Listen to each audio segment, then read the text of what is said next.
Addressing problems in the workplace is a tricky business. I'm not going to sit here and pretend it's simple. You might not have clout, your relationships and workplace culture might not be the best at this point, and any other set of circumstances and conditions could be set against you just waiting to trip you up. But that doesn't mean you can't set yourself up for success for when a tough conversation needs to happen. You want some tips to go into these with your best chance of success?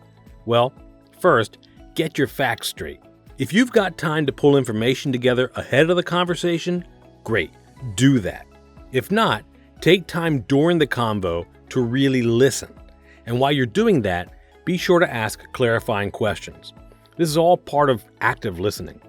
Try not to let your preconceptions and your in-the-moment impulses force you to draw early conclusions. You've lived life, so you've got biases on board. Be sure to keep those puppies at bay while you gather the facts of a situation. That said, you're probably not operating in a vacuum here. What I mean is, as a manager, you should go into the conversation with some end goal in mind.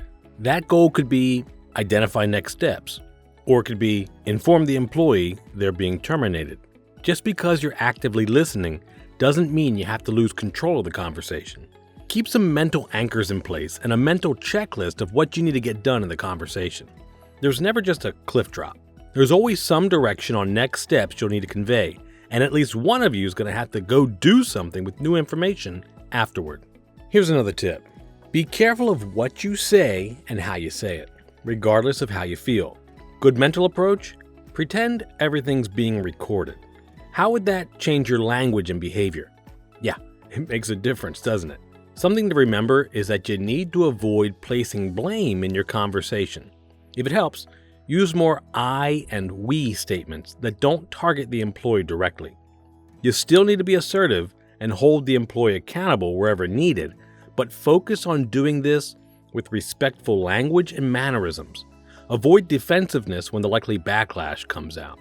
The real challenge is to separate emotion from logic and priorities without ditching emotional intelligence. If it helps, you can frame your conversation around the basics, like defining the situation, explaining the behavior you're addressing and expecting, and describing the impact of decisions. You getting the idea yet? These strategies will help you whether or not you plan the convo, especially as you put them into practice. But hey, let's talk through a couple of typical planned conversations you're likely to have. Think about how the strategies I've laid out for you might play out. Later, we'll talk about a few unplanned convos. Neither are super fun, but they're all a reality of managing people.